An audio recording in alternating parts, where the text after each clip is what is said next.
Operation നുങ്കൂറിന്റെ ഭാഗമായുള്ള പരിശോധന മലയാള നടന്മാരിലേക്കും നീങ്ങിയിരിക്കുന്നു. ഭൂട്ടാനിൽ നിന്ന് ഇറക്കുമതി തീരുവ നൽകാതെ വാഹനം കടത്തി എന്ന കണ്ടെത്തലിലാണ് മലയാളത്തിലെ പ്രമുഖ താരങ്ങളായ പൃഥ്വിരാജിന്റെയും ദുൽഖറിന്റെയും വീട്ടിൽ കസ്റ്റംസ് പരിശോധന നടന്നിരിക്കുന്നത്. വലിയ സാമ്പത്തികമുള്ള പ്രത്യേകിച്ച് ചലച്ചിത്ര മേഖലകളിൽ പ്രവർത്തിക്കുന്നവരുടെയും വൻകിട ബിസിനസ്സുകാരുടെയുമാണ് ഇത്തരത്തിലുള്ള വാഹനം വിൽക്കുന്ന ഏജന്റുമാർ ആദ്യമേ സമീപിച്ചിരുന്നത്. ഭൂട്ടാൻ ആർമി ഉപേക്ഷിച്ച് തള്ളുന്ന വാഹനങ്ങൾ ലേലത്തിൽ പിടിച്ച് അവ മുന്തിയ വാഹനങ്ങളാണ് തെറ്റിദ്ധരിപ്പിക്കുകയാണ് ഇത്തരക്കാർ ചെയ്തുകൊണ്ടിരിക്കുന്നത്. റീ രജിസ്റ്റർ വാഹനങ്ങൾ ഇന്ത്യയിൽ എത്തിക്കുകയും അവ ഹിമാചൽ പ്രദേശിൽ പ്രത്യേകിച്ച് ഷിംല കേന്ദ്രീകരിച്ച് HP52 എന്ന രജിസ്ട്രേഷനിലേക്ക് മാറ്റുകയും രാജ്യത്തിന്റെ വിവിധ ഭാഗങ്ങളിലേക്ക് വാഹനങ്ങൾ കടത്തുകയുമായിരുന്നു. രഹസ്യ വിവരത്തിന്റെ അടിസ്ഥാനത്തിൽ ഒരു വാഹന വിൽപ്പന നടക്കുന്നു എന്നറിഞ്ഞ ഡയറക്ടറേറ്റ് ഓഫ് റവന്യൂ ഇന്റലിജൻസ് ഏതാണ്ട് 4 മാസം മുൻപാണ് അന്വേഷണത്തിന് തുടക്കമിട്ടത്.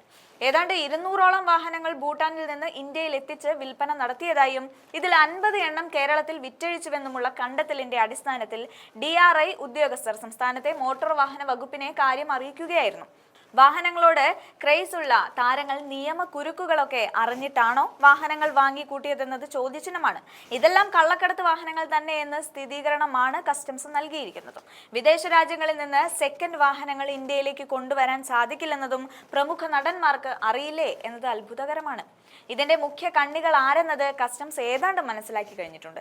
കേരളത്തിലും ഇത്തരത്തിലുള്ള റാക്കറ്റുകൾ പ്രവർത്തിച്ചിരുന്നു എന്നതും വ്യക്തമായിട്ടുണ്ട്.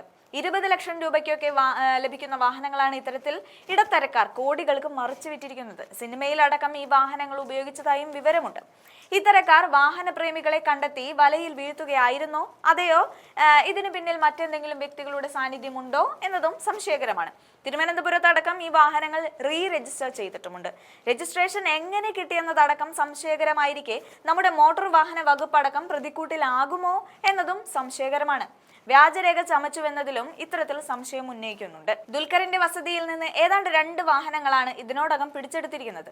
തൃശൂരിലെ ഉൾപ്പെടെ ഷോറൂമിലും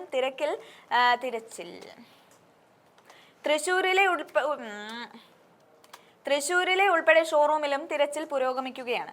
മുൻപ് സിനിമാ താരവും കേന്ദ്രമന്ത്രിയുമായ സുരേഷ് ഗോപി ടാക്സ് വെട്ടിച്ച് പോണ്ടിച്ചേരിയിൽ നിന്നും ഇത്തരത്തിൽ വാഹനങ്ങൾ വാങ്ങി എന്നത് വലിയ വിവാദങ്ങൾക്ക് വഴിവെച്ചിരുന്നു. കേരളത്തിലെ പ്രമുഖ സിനിമാ താരങ്ങൾ എങ്ങനെ ഇത്തരം ലോബിയിലേക്ക് ബന്ധപ്പെട്ടു എന്നത് കണ്ടെത്തേണ്ടത് അനിവാര്യമാണ്. സ്വന്തം അറിവോടെയാണെങ്കിലും അല്ലെങ്കിലും വാഹനം ഇവരുടെ കൈവശമുള്ളതിനാൽ തന്നെ നിയമ നടപടികൾ നേരിടേണ്ടി വരുമെന്നത് എന്തായാലും രാഷ്ട്രീയ ഉദ്യോഗസ്ഥ ബന്ധമില്ലാതെ ഇത്തരത്തിലൊരു കള്ളക്കടത്ത് നടത്താനുള്ള സാധ്യത വിരളമാണ്. എന്തെന്നാൽ ഉന്നതരുടെ അറിവില്ലാതെ ഒരിക്കലും ഈ വാഹനങ്ങൾക്ക് ഇന്ത്യയുടെ അതിർത്തി താണ്ടാൻ സാധിക്കില്ല.